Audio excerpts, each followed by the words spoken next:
दोस्तों नमस्कार, स्वागत है आपका बीपीएससी पीवाईक्यू क्लासेस में। इसमें टोटल हम लोग 31 ईयर के पीवाईक्यू को देखने वाले हैं एंड ये लेक्चर नंबर कितना है? 11 है। अगर इससे पहले का लेक्चर आप नहीं देखे हो तो प्लीज़ प्लेलिस्ट में विजिट करके बाकी सारे लेक्चर को कंप्लीट करो और फिर यहाँ पर आओ, है ना। तो आज का पहला क्वेश्चन आपके स्क्रीन के सामने है। Which was the most famous centre of education during Mauryan period. आपको बताना है कि मौर्य काल में सर्वाधिक प्रसिद्ध केंद्र था शिक्षा के लिए। मौर्य काल में शिक्षा का सर्वाधिक प्रसिद्ध केंद्र कौन सा था, ये आपको बताना है। Which was the most famous centre of education during Mauryan period. जो इसका सही और करेक्ट आंसर है वो आपको बताना है। ऑप्शन ए देखिए Vaishali, option B Nalanda, option C Takshashila, option D Ujjain. दोस्तों तक्षशिला जो है इसका करेक्ट आंसर हो जाएगा, है ना।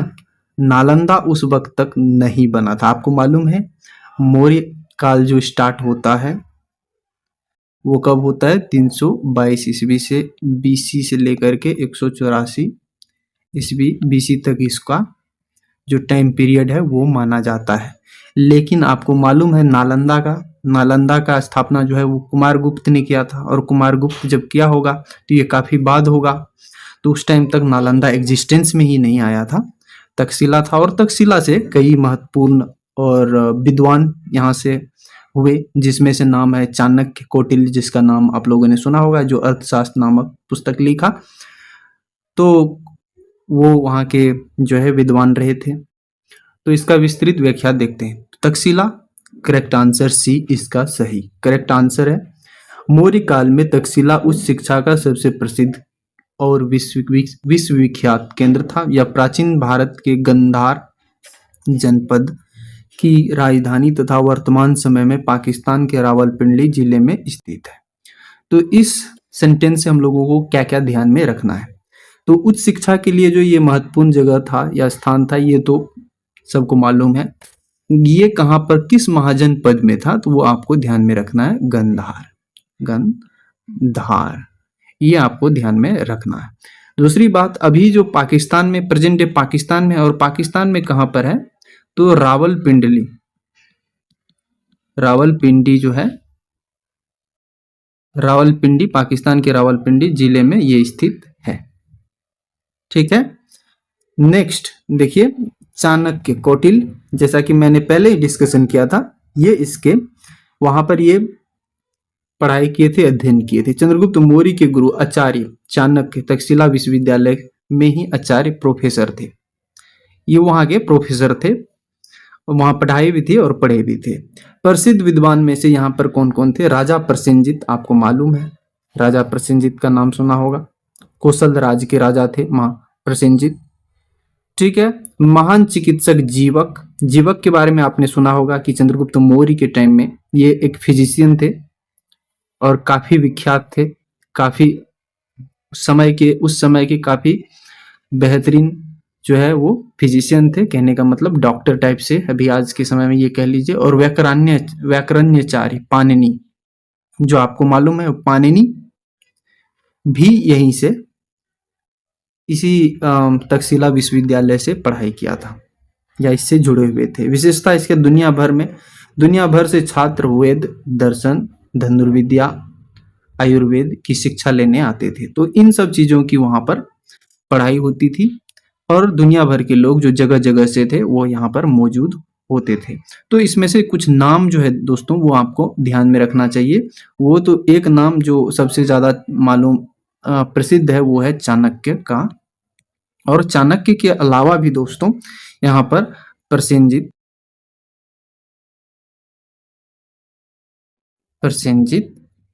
है ना, चाणक्य, प्रसेनजित और जीवक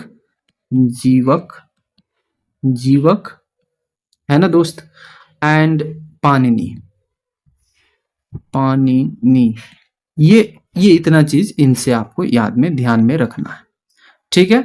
चलिए अगला प्रश्न आपकी स्क्रीन के सामने, यहां से आपको बताना है कि इनमें से कौन सा वंश पहले आया और फिर कौन सा वंश बाद में आया, उसके बाद आया। तो consider following ancient India dynasty, Shunga, Maurya, Kushan, Kanva, which is their correct chronological order, आपको करेक्ट क्रोनोलॉजिकल ऑर्डर बताना है मौर्य, कुषाण, कण्व। इनमें से जो दोस्तों आप इसमें से आपको एक एक फॉर्मूला आता है, ठीक है, हसीन मासुका करके, ये इनफॉर्मल है लेकिन पहले हो जाता है हर्यक वंश। एक सेकंड, पहले आ जाता हर्यंका वंश, सौ से फिर आता है शिशुनाग, शिशुनाग, मौ से उसके बाद आ जाता है क्या, हसीन, नौ से आ जाता है नंदवंश, नंदवंश, फिर आता है मौर्य, मौर्य, फिर आ जाता है कौन सा, सुंग वंश, सुंग, सुंग वंश आ जाता है ना। तो फिर आता है कण्व वंश। तो ये है क्रोनोलॉजी इसका, एंशिएंट इंडिया का जो भी है ये क्रोनोलॉजी है। तो आपको देखना है कि यहाँ पर सबसे पहले तो जो अभी यहाँ पर सुंग है, मौर्य है, कुषाण है, कण्व है, ये सारे आपके यहाँ पर जो है वंश का नाम है। लेकिन आपको इसमें से चुनना है कि सबसे प्रथम कौन आया होगा। तो सबसे प्रथम जो इनमें से आया है वो है मौर्य, जो 2 से प्रारंभ होगा, जो भी ऑप्शन 2 से स्टार्ट होगा वही इसका सही और करेक्ट आंसर होगा। क्या ये 2 से है, तो ये तो आपका ऑप्शन बी एलिमिनेट हो गया, बाद बाकी ये भी 2 से है। मौर्य वंश के बाद कौन सा वंश आया, मौर्य के बाद सुंग आया, तो मौर्य के बाद सुंग आया, तो 2 के बाद 1 जो होगा, 2 के बाद 1 देखिए किसमें है, इसमें और इसमें है, तो ऑप्शन ए बच गया और ऑप्शन डी बच गया, है ना। एलिमिनेट ऐसे करते ये बाहर हो गया। और उसके बाद देखिए कुषाण जो है और उसके बाद कण्व आया था, और फिर जाकर के जो है कुषाण आया था। यहाँ पर सुंग के बाद आप देख सकते हैं कण्व वंश आया था। तो जो इसका यहाँ पर देखिए जो इसका करेक्ट आंसर होगा हो जाएगा ऑप्शन ए, करेक्ट आंसर है। तो देखिए मौर्य का जो टाइम पीरियड है वो कब से कब तक रहा था ये आपको ध्यान में रखना है। 322 ईस्वी से लेकर के 185 या 84 ईस्वी पूर्व तक माना जाता है, ठीक है। सुंग वंश का जो है 185 से लेकर के इसको 185 से लेकर के इसको 73 ईस्वी पूर्व तक माना जाता है, और कण्व को 73 से लेकर के 28 तक, और कुषाण को उसके प्रथम शताब्दी से तीसरी शताब्दी के बीच 1 से 3 AC के बीच माना जाता है। तो इनमें से कुछ चीजें जो आपको ध्यान में रखना चाहिए। चंद्रगुप्त मौर्य जो मौर्य वंश का स्थापना किए, अंतिम मौर्य सम्राट बृहद्रथ की हत्या करके पुष्यमित्र शुंग उसके जो है अमात्य मंत्री थे, उसका हत्या करके शुंग वंश का नींव रखा था। और कण्व वंश जो है, कण्व वंश 73 ईस्वी पूर्व से 28, इसका जो संस्थापक थे वो क्या थे, वासुदेव कण्व थे। ये चीज आपको ध्यान में रखना चाहिए। और कुषाण वंश जो है प्रथम शताब्दी से, इसका जो प्रमुख राजा कनिष्क थे, इसके टाइम में 4th बुद्धिस्ट काउंसिल हुआ था। तो इन चीजों को आपको मैं कहूंगा कि ध्यान में रखना चाहिए, ये फैक्चुअल इंफॉर्मेशन। नेक्स्ट क्वेश्चन आपके सामने है, copper plate inscription shows that ancient time the king of Bihar and diplomatic culture contact with. ताम्रलेख दर्शाते हैं कि प्राचीन काल में बिहार के राजाओं का संपर्क था। ताम्रपत्र कहने का मतलब कॉपर प्लेट है। कॉपर प्लेट पे पहले इतना टेक्नोलॉजी का डेवलपमेंट नहीं था, तो जो इंफॉर्मेशन होता था वो कई चीजें पे उसको जैसे पत्थर पे हो गया, है ना, कॉपर प्लेट पे हो गया, तो इन सब चीजों पे उसको छापा जाता था या प्रिंट किया जाता था चीजों को। तो उस टाइम में जो ताम्रलेख है दर्शाते हैं कि प्राचीन काल में बिहार के राजाओं का संपर्क किससे था। तो इसका करेक्ट आंसर क्या होगा वो आपको बताना है। बर्मा था, थाईलैंड था, कंबोडिया, जावा, सुमात्रा, ये सारे आपके विकल्प है। सही विकल्प आपको बताना है। सही विकल्प जो हो जाएगा इसका क्या हो जाएगा, ऑप्शन डी करेक्ट आंसर हो जाएगा। नालंदा से प्राप्त देवपाल के ताम्र अभिलेख मतलब वही कॉपर कॉपर कॉपर प्लेट जो है, कॉपर प्लेट देख सकते हैं, कॉपर प्लेट इंस्क्रिप्शन से यह स्पष्ट रूप से प्रमाणित होता है कि प्राचीन काल में बिहार के पाल शासक का सुदूर दक्षिण पूर्व एशिया के शैलेंद्र वंशीय राजा जावा एवं सुमात्रा के साथ घनिष्ठ संबंध था, है ना। कॉपर प्लेट से क्या पता चलता है, जो पाल्य वंश जो बिहार में इसका बिहार के क्षेत्र में ये फैला हुआ था, है ना। तो उस समय के जो राजा थे देवपाल, उसका कांटेक्ट कहां तक, जावा सुमात्रा तक था। तो शैलेंद्र वंश का संबंध जावा सुमात्रा शैलेंद्री वंशी शासक बालपुत्र देव, जो उस शासक का नाम था क्या था, बालपुत्र देव, बौद्ध धर्म के महान संरक्षक थे, है ना। नालंदा विहार, उन्होंने नालंदा में एक विहार बनवाया और मगध के पाल शासक देवपाल से 5 गौ दान देने का अनुरोध किया। उसने क्या किया कि बिहार बनवाया, नालंदा में एक बिहार बनवाया। बिहार करने का मतलब जो बौद्ध भिक्षु थे उनके ठहरने के लिए वहां पर जगह, और उसने क्या रिक्वेस्ट किया, 5 गौ देने का रिक्वेस्ट किया। किससे, नालंदा, उस टाइम जो देवपाल थे उससे, नालंदा के शासक से, माफ कीजिएगा, पाल वंश के शासक से, है ना। सांस्कृतिक विनिमय से क्या पता चलता है, ताम्रपत्र बिहार के अंतर्राष्ट्रीय व्यापार और सांस्कृतिक संबंधों को अनूठा प्रमाण है। ताम्रपत्र बिहार के अंतर्राष्ट्रीय व्यापार और सांस्कृतिक संबंधों का अनूठा प्रमाण है। ये एक एविडेंस है कि बिहार का एक समय में जो देश विदेश से व्यापार और सांस्कृतिक संबंधों को दर्शाता है ना। तो अगला प्रश्न आपके सामने है, देखिए ये क्या कहता है।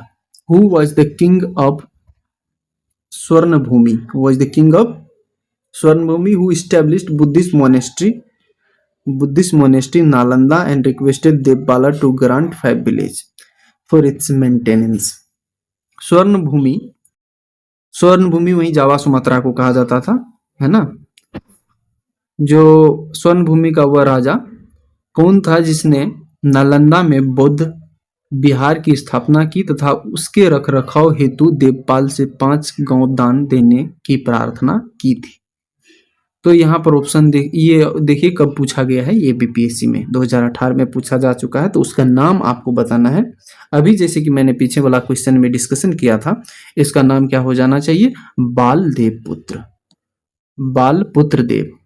बालपुत्र देव जो है शैलेंद्र वंशीय शासक थे और जावा सुमात्रा से उसी एरिया का राजा थे, और उन्होंने यहाँ पर क्या बनवाया था, बौद्ध भिक्षु के लिए बिहार बनवाया था और 5 गौ रिक्वेस्ट किया था कि उनको दान दिया जाए उसके रखरखाव के लिए। स्वर्णभूमि इंडोनेशिया जावा, देख सकते हैं इंडोनेशिया जावा के शैलेंद्र वंशीय बालपुत्र देव जो शासक है, बालपुत्र देव यहाँ पर भी लिखा हुआ है, बौद्ध धर्म के प्रति अत्यधिक निष्ठा रखते थे। उन्होंने नालंदा में विदेशी बौद्ध भिक्षुओं के रहने एवं अध्ययन के लिए एक बौद्ध विहार का निर्माण करवाया था।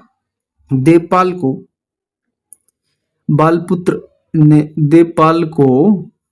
बालपुत्र देव ने पाल शासक देवपाल के पास अपना राजदूत भेजकर प्रार्थना की कि बिहार के दैनिक व्यय हेतु 5 गौ प्रदान किए जाएं। ठीक है, इस गौ से प्राप्त राजस्व का उपयोग भिक्षुओं के भोजन, भिक्षु जो वहां रहते थे, वस्त्र, दवाइयां, धार्मिक पांडुलिपियां की प्रतिलिपि तैयार करने में किया जाता था। तो क्या क्या चीज आपको ध्यान में रखना चाहिए, तो एक तो देवपाल का नाम याद रखना होगा, देवपाल का जो पाल वंश से थे, और एक बालपुत्र देव, नाम तो मैच कर रहा है ना। ये थे जावा इंडोनेशिया से और ये थे पाल वंश के राजा।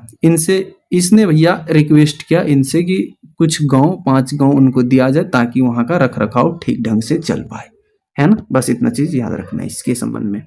यहाँ मैच द फॉलोइंग है, जो प्राचीन स्थल थे और उसको आधुनिक जो किस जगह का नाम है उससे आपको मैच द फॉलोइंग करवाना है। तो कर्ण स्वर्ण जो है, प्राज्ञ ज्योतिष, गिरनार प्रतिष्ठान, ये सब जगह है, आपको मैच करवाना है कि ये कहाँ पर मैच करता है।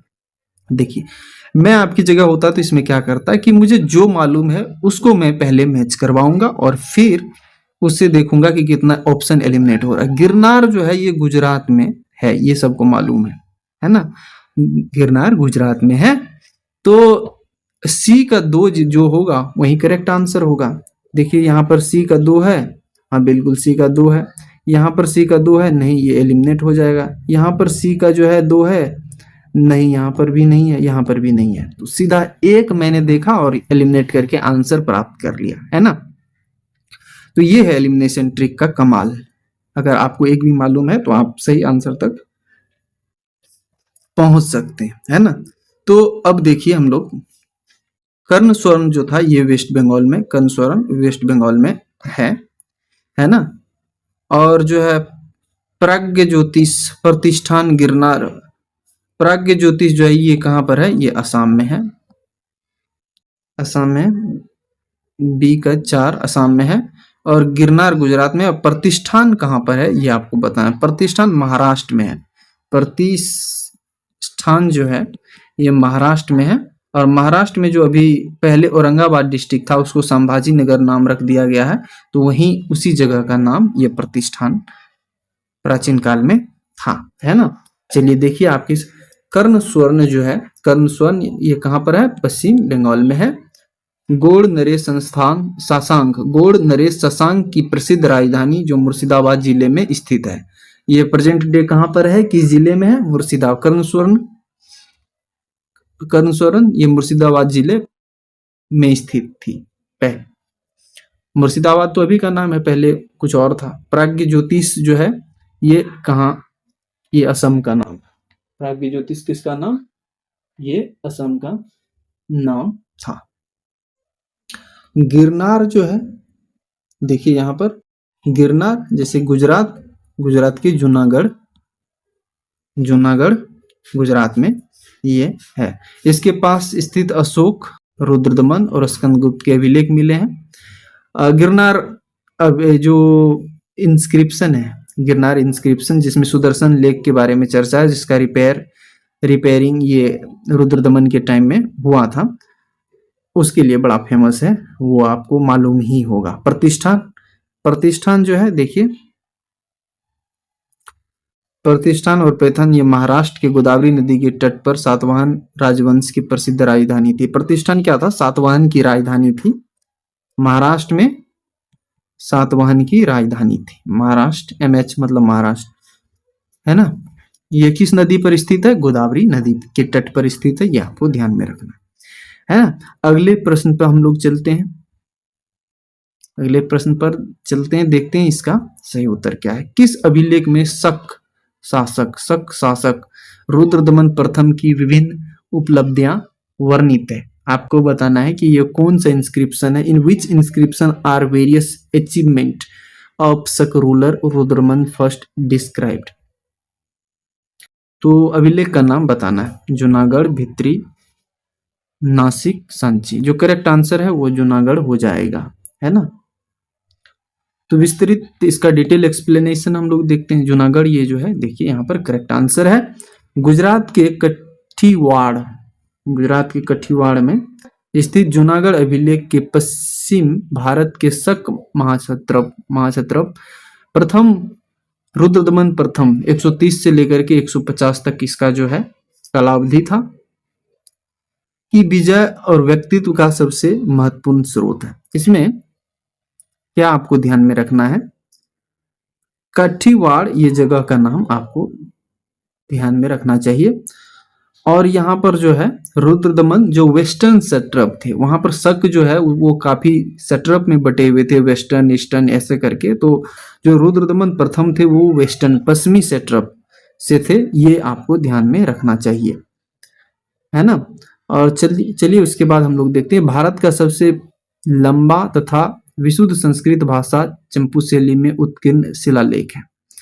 ये भारत का सबसे पहला संस्कृत में जो लिखा गया था इंस्क्रिप्शन, उसमें से ये सबसे पहला है। इससे पहले कोई अभी तक कोई साक्ष्य नहीं मिला है कि जो संस्कृत में इससे पहले लिखा जा चुका हो। विजय अभियान, इसमें रुद्रदमन द्वारा सातवाहन नरेश वशिष्ठी पुत्र पुलमई को 2 बार पराजित करने की जानकारी मिलती है। तो इसमें क्या जानकारी, इससे क्या जानकारी हम लोगों को मिलती है कि जो वशिष्ठी पुत्र पुलमई था, गौतमी पुत्र सतकर्णी वो भी काफी फेमस था सातवाहन में, ठीक है। वशिष्ठी पुत्र पुलमई जो यहाँ पर है उसको 2 बार पराजित किया था, कौन? शकरूलर रुद्रदमन फर्स्ट, इसकी जानकारी मिलती है। सुदर्शन झील, इसी अभिलेख में सुदर्शन झील के निर्माण और पुनरुद्धार का प्रमाणिक इतिहास अंकित है। जो इसमें क्या था, जो झील था सुदर्शन झील जो चंद्रगुप्त मौर्य के द्वारा बनाया गया था, उसका रिपेयरिंग कार्य के लिए ये उनके रिपेयरिंग कार्य का भी इंफॉर्मेशन हम लोगों को देता है, ठीक है। अगले प्रश्न पे चलते हैं हम लोग, क्वेश्चन नंबर 7 पर। ये क्या कहता है?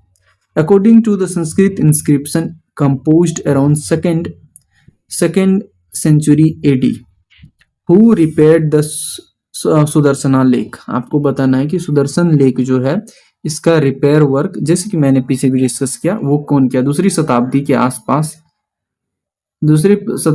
आसपास संस्कृत शिलालेख के अनुसार सुदर्शन जो कृत्रिम जलाशय है की मरम्मत किसने की थी? तो अभी मैंने डिस्कशन किया वो कौन है? कनिष्क है ना। तो इसका हम लोग एक बार एक्सप्लेनेशन, माफ कीजिएगा, ये कनिष्क, अरे अभी मैंने तुरंत डिस्कशन किया वो रुद्रदमन थे, ना कि कनिष्क। कनिष्क जो है वो 4th बुद्धिस्ट काउंसिल के लिए था, रुद्रदमन इसका अभी हम लोग डिस्कशन किए, ठीक है। देखिए रुद्रदमन जो है इनका, ये इसके बारे में कुछ चीज हम लोग देख लेते हैं, डिटेल एक्सप्लेनेशन। निर्माण चंद्रगुप्त मौर्य, देखो सुदर्शन लेक के बारे में मैं भी थोड़ा सा कंफ्यूज था पीछे का वीडियो में एक जगह, लेकिन इसमें मैंने सर्च करके इसको पूरा डिटेल में यहाँ पर फिट कर दिया है कि क्या सही है और कैसे कैसे इसके रिगार्डिंग क्या सब हुआ है ना। तो निर्माण जो है इसका कैसे कब हुआ था? चंद्रगुप्त मौर्य के समय में। मौर्य प्रांतीय राज्यपाल पुष्यगुप्त वैश्य, मैं पुष्यगुप्त को तुषाप से कंफ्यूज कर रहा था, है ना, तो पीछे की वीडियो उसके लिए मैं क्षमा चाहूंगा। लेकिन अभी जो है चंद्रगुप्त, देखिए यहाँ पर चंद्रगुप्त मौर्य के समय में प्रांतीय राज्यपाल पुष्यगुप्त वैश्य को सिंचाई हेतु इसका निर्माण कराया था, ठीक है। तो समझिए कि इसको ऑर्डर मिला होगा पुष्यगुप्त वैश्य को कि वहां सिंचाई के लिए जो इरिगेशन है उसके लिए जो जलाशय है, जो झील है उसका निर्माण करो। तो उसी टाइम इस झील का निर्माण हुआ था सुदर्शन लेक का।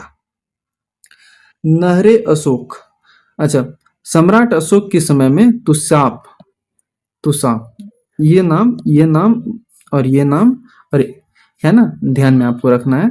अशोक के समय में तुषाप ने क्या, सम्राट अशोक के समय यवन गवर्नर तुषाप ने झील नहरें निकलवाई थी। तो पुष्यगुप्त के द्वारा बनाया गया था, चंद्रगुप्त मौर्य के जो गवर्नर थे उसके द्वारा बनाया गया था, तुषाप के द्वारा इसमें से नहर निकाली गई थी। और रुद्रदमन प्रथम के द्वारा क्या करा गया था? इसको रिपेयरिंग कराया गया था। भारी वर्षा से बांध टूटने पर रुद्रदमन के राज्यपाल सुविशाख है ना, सुविशाख ने बिना जनता पर नया कर लगाए अपने कोष से मरम्मत करवाई। तो 3 नाम, पुष्यगुप्त, तुषाप और सुविशाख, ये ध्यान में रखना है। इसने मरम्मत करवाया था और इसके लिए कोई एक्स्ट्रा टैक्स भी लोगों पर इम्पोज नहीं किया था। इसकी द्वितीय मरम्मत स्कंदगुप्त, देखिए गुप्त सम्राट स्कंदगुप्त के प्रांतीय गवर्नर पर्णदत्त के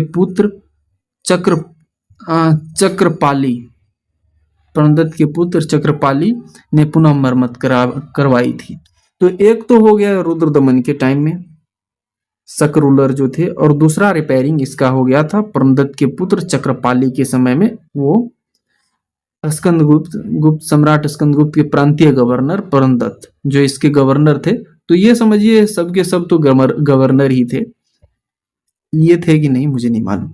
तो इतना चीज आपको सुदर्शन लेख के बारे में ध्यान में रखना। ध्यान में क्यों रखना है? क्योंकि पीवाईक्यू में ये प्रीवियस ईयर में कई बार पूछा जा चुका है, और जो जो पूछा जा चुका है उसके बारे में जितना डिटेल हो सके इकट्ठा करना, ये बेकार मेहनत नहीं जाने वाला। मैं आशा करता हूँ कि ये चीज आपको पसंद आया होगा, क्योंकि मैं खुद कंफ्यूज था इसको लेकर के, कई नाम को लेकर के, तो मैंने इसका डिटेल यहाँ पर रखा है आपके सामने। Who among the following issued gold coin on the large scale for first time? आपको बताना है इनमें से किसने सर्वप्रथम व्यापक पैमाने पर स्वर्ण मुद्रा प्रचलन किया। ऑप्शन ए पुष्पमित्र सुंग, मेनांडर, विम कैटफिशेस और गौतमी पुत्र सतकर्णी। जो दोस्तों इसका करेक्ट आंसर है वो क्या हो जाएगा? कैटफिशेस जो है, विम कैटफिशेस जो है इसका करेक्ट आंसर हो जाएगा। प्राचीन भारतीय सिक्कों का इतिहास। प्रथम सोने के सिक्के, भारत में जो प्रथम सोने का सिक्के था वो किसके द्वारा? इंडो ग्रीक के द्वारा, हिंद यवन के द्वारा इशू किया गया था, है ना, जारी किया गया था, राजाओं के द्वारा जारी किए गए थे। व्यापक पैमाने पर मुद्रा जो है, व्यापक पैमाने पर स्वर्ण मुद्रा कुषाण जो है व्यापक लार्ज नंबर पे इसको जारी किया, है ना। विम कैटफिशेस ये राजा का नाम है, ये ध्यान में रखना है। विम कैटफिशेस ने भारत में नियमित एवं बड़े पैमाने पर सोने के सिक्का चलाए। सर्वा शुद्ध सिक्के, सबसे शुद्ध सोने के सिक्के कुषाण सम्राट कनिष्क के काल में जारी हुए। तो ये भी आपको ध्यान में रखना चाहिए। जो गुप्त के समय में तो हुआ था, है ना, लेकिन जो प्योरिटी ज्यादा कुषाण के सिक्के में था, ना कि गुप्त काल में। सर्वाधिक सोने के सिक्के भारत में सबसे अधिक संख्या में स्वर्ण सिक्के गुप्त काल में जारी किए गए थे, जिसको दिनार कहा गया। ठीक है, सर्वाधिक सोने के सिक्के भारत में सबसे अधिक संख्या में स्वर्ण सिक्के गुप्त काल में जारी किए गए थे, ये आपको ध्यान में रखना। तो एक चीज जो ध्यान में रखना है, इसका प्यूरिटी ज्यादा था, प्यूरिटी शुद्धता ज्यादा था इन कंपेरिजन टू गुप्त काल के, Gupta period, coin, gold coin. ठीक है, क्वेश्चन नंबर 9 आपके सामने है ना। इन प्री गुप्ता पीरियड, एक सेकेंड, इसके पीछे वाला question, among the issued gold coin on the large scale. यहाँ पर क्या सर्वप्रथम पूछ रहा है ना, सर्वप्रथम पूछ रहा है, ये चीज भी आपको ध्यान में रखना होगा। सर्वप्रथम अगर नहीं होता तो वहां पर गुप्ता आंसर हो सकता था, अगर ऑप्शन में होता तो। ठीक है, pre Gupta period, large number of lead coin were issued. पूर्व गुप्त काल में शीशे के सिक्के की एक बड़ी संख्या जारी की गई थी। अच्छा, गुप्त काल के बाद में, पूर्व गुप्त काल का मतलब है बाद में, पूर्व नहीं, माफ कीजिएगा, पोस्ट का मतलब होता है बाद, पोस्ट का मतलब होता है बाद, और प्री का मतलब होता है पहले, है ना। तो यहाँ पर क्या पूर्व का है मतलब पोस्ट, अब पूर्व है मतलब प्री, कीजिए थोड़ा सा हाँ, पूर्व है इसका मतलब प्री। तो in the pre Gupta period a large number of lead coin were issued bye.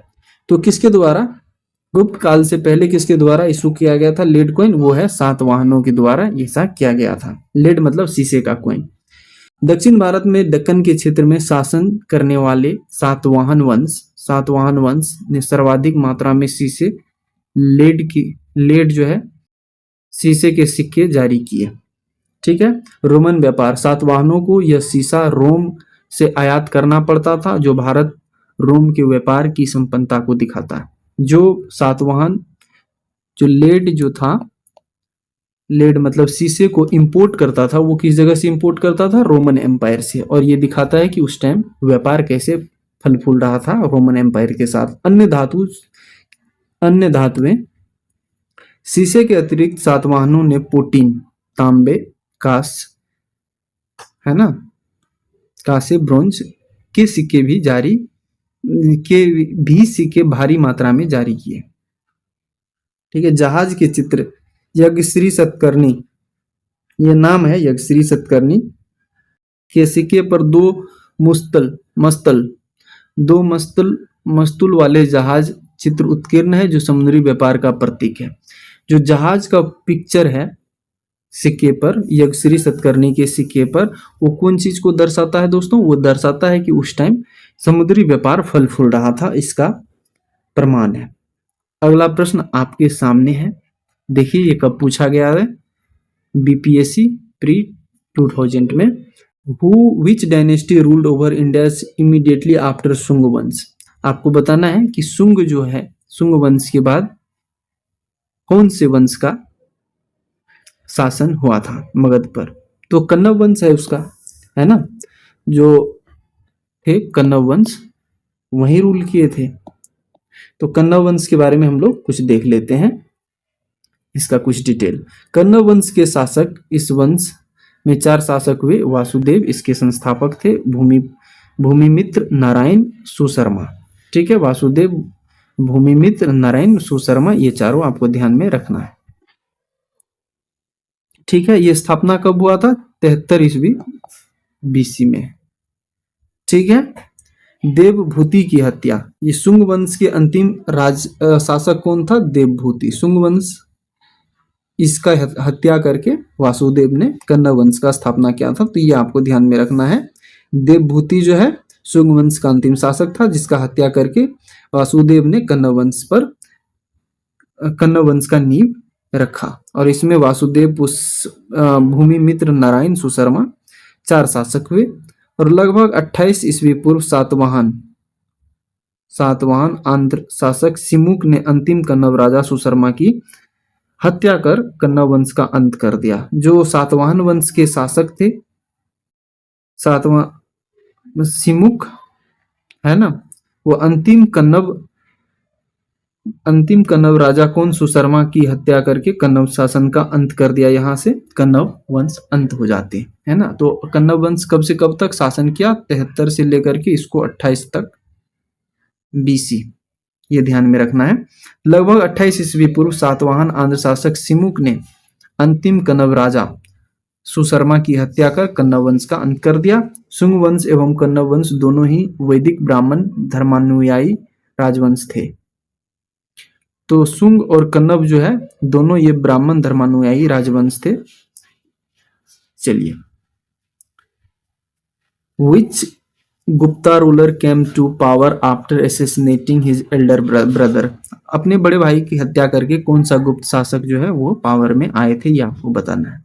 जो इसका करेक्ट आंसर हो जाएगा वो हो जाएगा चंद्रगुप्त द्वितीय। चंद्रगुप्त द्वितीय के बारे में हम लोग कुछ जानते हैं। यहाँ पर यह गुप्त वंश का शासक था और समुद्रगुप्त की मृत्यु के पश्चात उसका बड़ा पुत्र रामगुप्त, समुद्रगुप्त का मृत्यु जब हुआ उसके बाद रामगुप्त गद्दी पर बैठता है। जब शक राजा गुप्त राज पर आक्रमण किया तो कायर रामगुप्त अपनी पत्नी ध्रुव स्वामिनी को शक को सौंपने पर तैयार हो गया।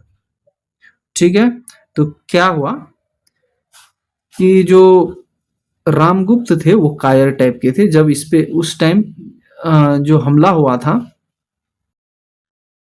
ठीक है, हुनों का हमला हुआ था,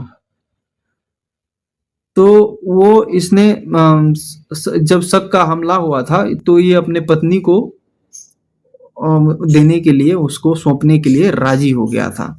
लेकिन उसका भाई जो था चंद्रगुप्त द्वितीय, वो शक के शिविर में जाकर के उसका हत्या करते हैं। ठीक है, और फिर जाकर के जो है ध्रुव स्वामिनी से विवाह करते हैं।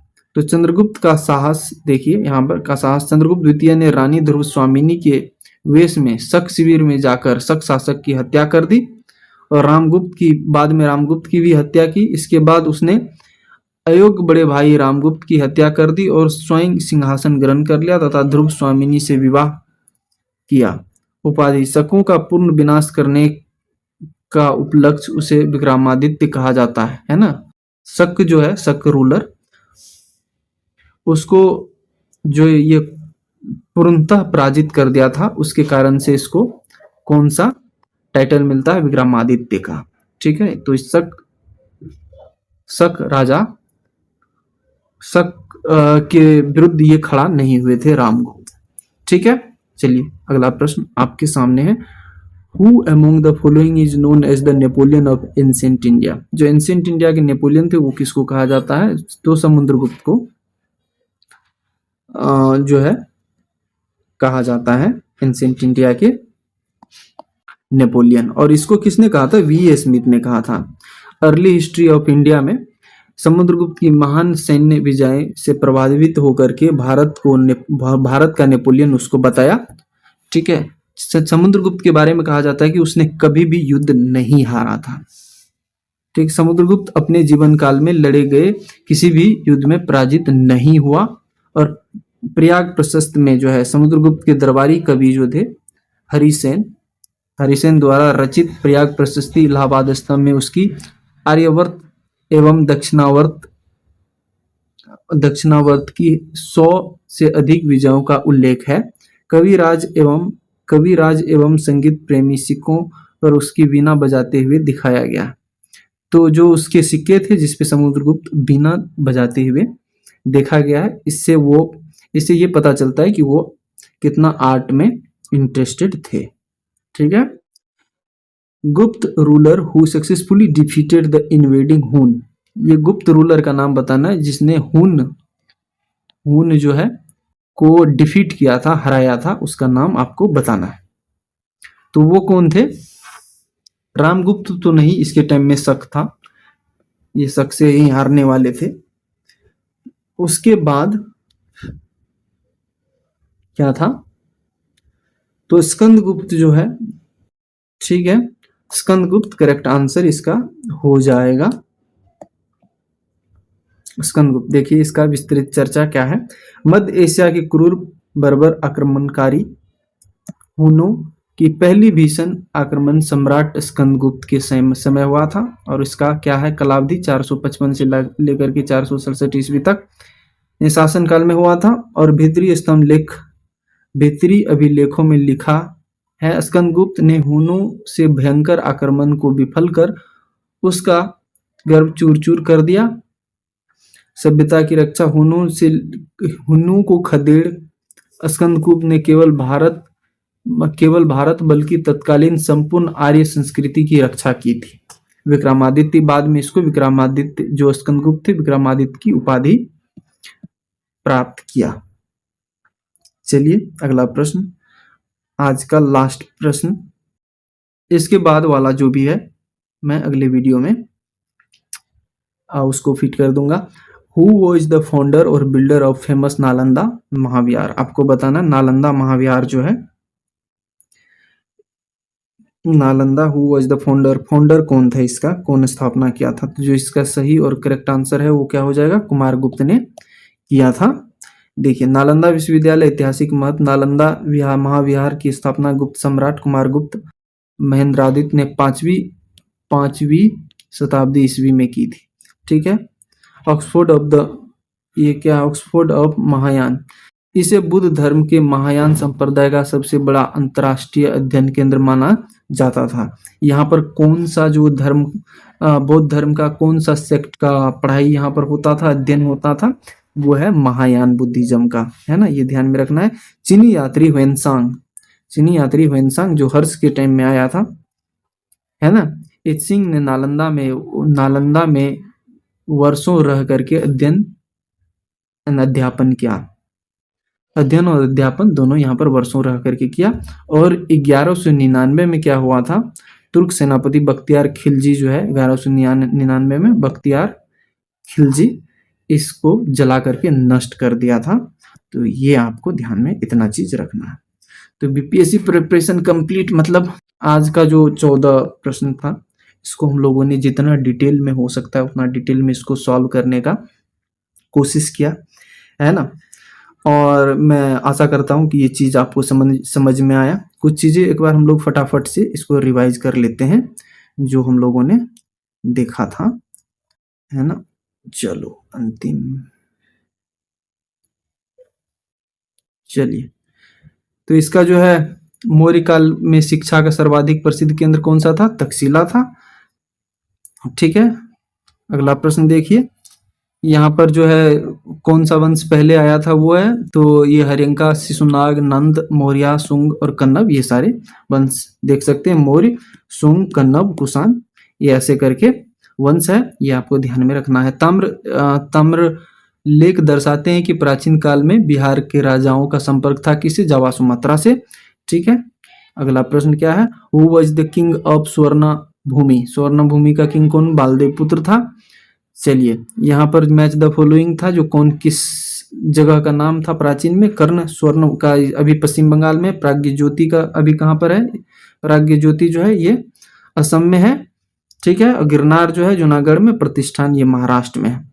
ठीक है, which inscription are the various achievement of the Shaka ruler? जो शक रूलर थे, शक रूलर रुद्रदमन प्रथम की कहाँ पर इसका जो इंस्क्रिप्शन है वो जूनागढ़ इंस्क्रिप्शन में इसका उपलब्धि का वर्णित चर्चा है, यही पूछ रहा है। चलिए अगला प्रश्न, according to the Sanskrit inscription complete around 2nd century AD repaired, इसका रिपेयरिंग किसने किया था? रुद्रदमन ने इसका रिपेयरिंग किया था, रुद्रदमन ने रिपेयरिंग किया था। चलिए अगला प्रश्न, who among the following issued the gold coin on the large scale? तो ये है विम कैडफिसेस ने किया था। Next question, in the pre Gupta period large number of lead coin सिक्के किसके द्वारा? सातवाहनों के द्वारा किया गया था। अगला प्रश्न देखिए, शुंग वंश के तुरंत बाद किस वंश का मगध की गद्दी पर बैठा था? तो वो था कन्नव वंश। अगला प्रश्न, which Gupta ruler came to power after assassinating his elder brother? Elder brother अपने बड़े भाई का हत्या करके कौन आया था? वो चंद्रगुप्त द्वितीय आया था। ठीक है, और क्यों? वो शक रूलर जो थे उस टाइम के शका रूलर, वो अपने पत्नी को देने को तैयार हो गया था, सौंपने को तैयार हो गया था। कौन? रामगुप्त, जो समुद्रगुप्त के बेटे थे, वो अयोग्य था, उसको बाद में चंद्रगुप्त द्वितीय ने उसका हत्या करके उसके जगह पर बैठा था। यहाँ मैंने गलती से हून कह दिया था तभी, तो उसको माफ कीजिएगा। ठीक है, ये शक रूलर थे, हून नहीं थे, शक थे। हून आया था कब?